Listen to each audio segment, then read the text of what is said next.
The private sector of any nation can clearly be described as the engine room of the economy.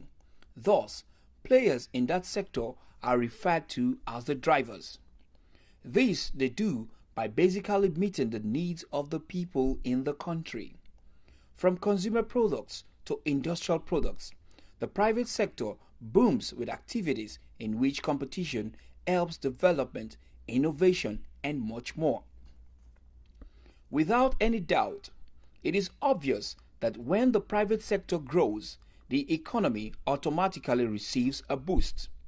This implies that businesses drive growth, create jobs, and pay taxes that finance services and investments. Thus, the government must make a lot of effort at encouraging more entrepreneurs with measures like easy access of bank loans, more accommodating policies in areas that will encourage more private investments, and more. At an economic summit held recently in Lagos, speaker after speaker foiled the idea that venturing into entrepreneurship should be encouraged, but anyone interested in getting involved should be ready to pay the price, which includes, among others, passion to solve a problem, to cause what is referred to as a disruption, getting requisite knowledge of the business, and perseverance. Renowned ICT guru Leo Stan Eze gave this advice to those who find themselves in the valley of business decision and contemplating on what choice to make between entrepreneurship and getting a job. In 21st century, you have different platforms. You need to check your DNA. You need to scale yourself. Can I take the pains before pleasure? Really extreme pain, okay? Or do I get a job? Because you will not be underpaid. If you are very good, you have a global community who offer you a job. So if these guys can pay you and you're very knowledgeable, you get another job. So money is no more something you chase. It's become a right, okay? And that helps you in decisions. He reminded entrepreneurs that the journey is not always sweet. It cannot be described as bitter either. He pointed that the pains of entrepreneurship should be expected, as it is a key factor in the story of every entrepreneur. He admonished that the venture shouldn't be taken lightly but be regarded as a spiritual decision. A lot of rich people are in pains. Okay, so you decide your capacity. How much can you take? Even when you're an entrepreneur, you must stay in one company.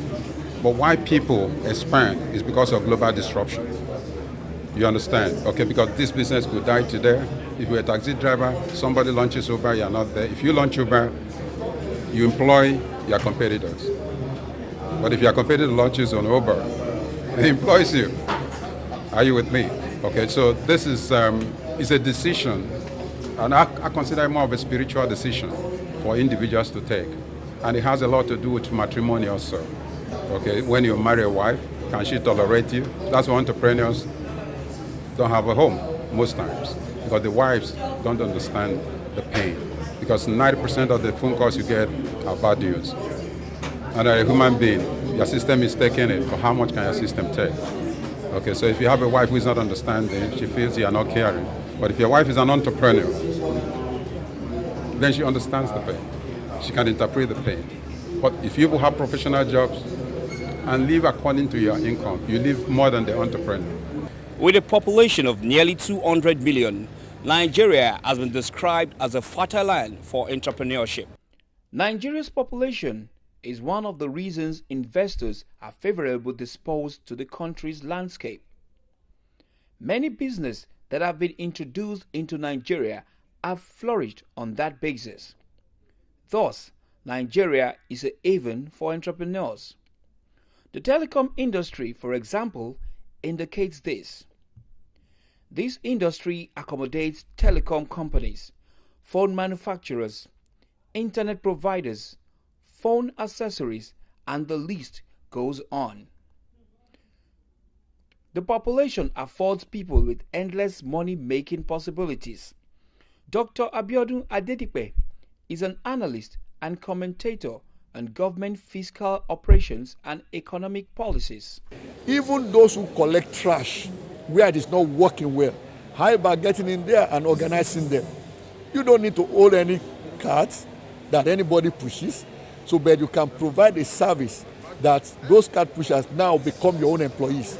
There are so many ways you can look at this. In security provision, what role can technology play there? You can use technology to disrupt that. The era of employing a man as security man is actually dated. So the question now is, can you use technology to deliver such service more efficiently in any case, and also cheaper, and of course more effective for the clients? Those are the kind of things we are thinking about here. So and where are those people? In the urban areas mostly, 51% of Nigerians in urban areas. And of course, they need all manner of gadgets too. So can you provide gadgets without needing capital to start that? We call it market making. It means you find who has it and who needs it, then you connect them and take your own commission.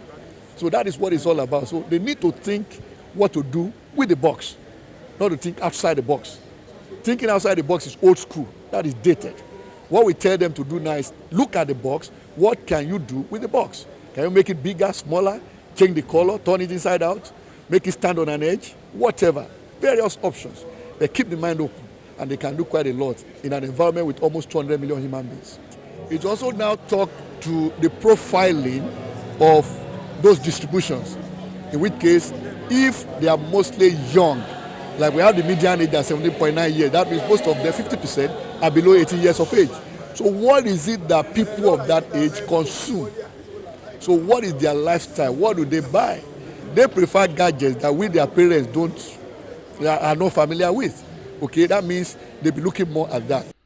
Urging entrepreneurs to have a deep understanding of the market and to discover their competitive advantage.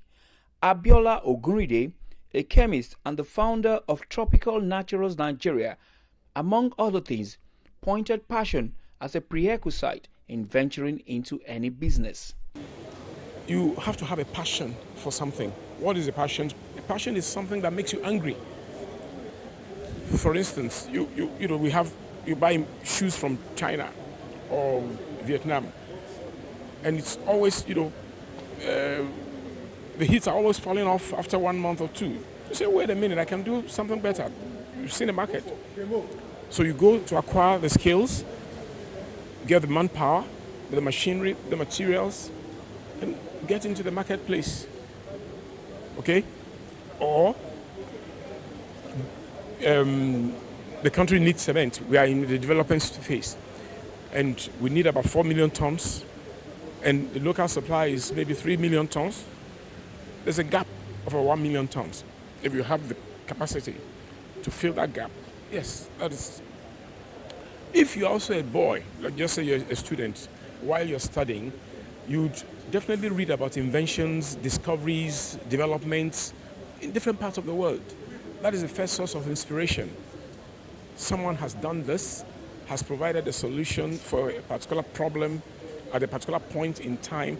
Could even be, decades before you were born. A business idea should be able to cause a disruption that will make those previously in the same business or similar business look out of place. Private companies are providing an ever-increasing share of essential services such as banking, telecommunications, health, and education. However, it is a fact that sustainable private sector growth does not happen of its own accord. To make this happen, the private sector needs to be encouraged and supported so it can produce high and inclusive growth while still generating returns for its investors. That is what we call disruption.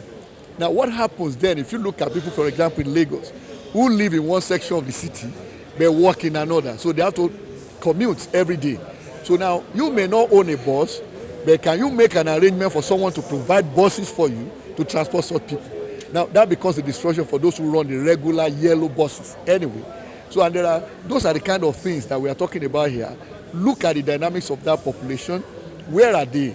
So that is, I just use transportation to illustrate. How about feeding? What do they eat? What kind of tea do they prefer to eat? So what role can you play? What is the value chain like? How do you get in there? Everybody talks about agriculture. What can you do? We talk now about greenhouses, okay? Be more efficient and more effective in delivering agricultural produce. So now, and it is also, the cost is coming down equally. So for a young man, how much money does he need to get into that? His father has a piece of land somewhere. So all he needs then is to get a greenhouse, installed on that land for how many millions? Very few millions anyway. Which if he has a fantastic business plan for, he can get that funded by BOI.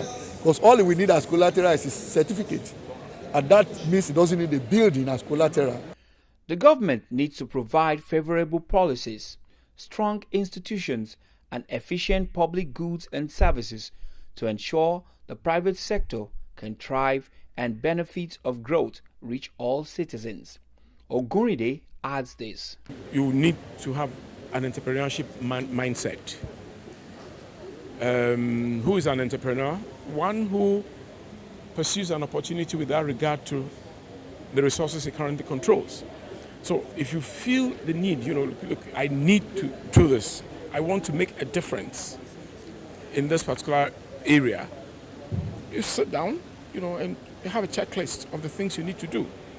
With knowledge of the do's and don'ts of entrepreneurship available to a large number of Nigerians, perhaps all the government needs to do is to make the country more conducive for manufacturers and investors to operate with the provision of necessary education, facilities, and policies. The idea is that SMEs don't need to know the minister, don't need to know the president.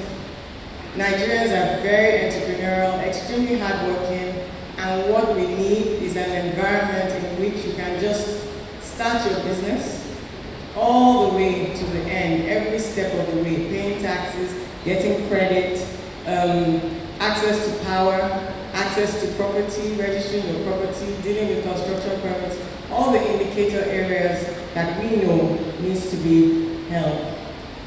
Becoming an entrepreneur seems great, highly profitable, yet it is a serious deal.